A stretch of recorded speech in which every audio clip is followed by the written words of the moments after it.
Литература – это всегда способ открыть для себя что-то новое и с интересом провести время. И совсем не важно, откуда пришло то или иное произведение. Главное – его содержание. Благодаря сотрудничеству Союза писателей, Ассоциации писателей Абхазии и Союза писателей России у читателей двух стран есть возможность знакомиться с творчеством российских и абхазских писателей и поэтов. Так, в последний номер международного литературно-художественного альманаха «Рукопись» вошли произведения 5 абхазских поэтов – Вахтанга Абхазоу, Владимира Зонтаря, Анатолия Лагула, Гунды Саканя и Илоны Квициния. Помимо того, что сама публикация важна, важен еще факт, что это одно из звеньев вот такой творческой цепочки, которая достаточно активно последние годы развивается.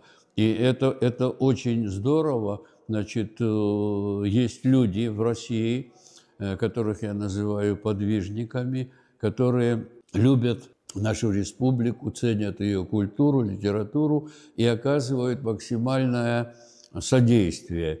Это содействие и в части переводов, соответственно, бесплатных и так далее, и в части продвижения наших литераторов на международных площадках, и в части публикаций. Владимир Делба отметил важность публикации и вместе с этим поблагодарил главного редактора международного литературно-художественного альманаха «Рукопись» Игоря Елисеева. Процесс возрождения литературных связей, он очень важен.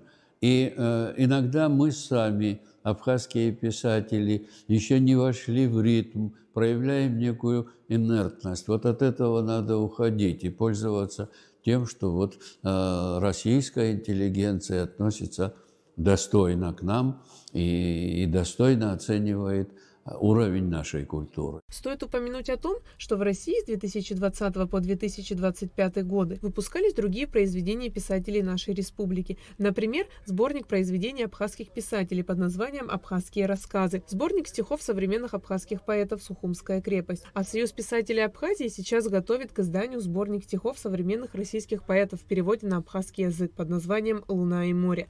Айлита Арутюня, Надица Сагария, Раму Камке, Абхазское телевидение.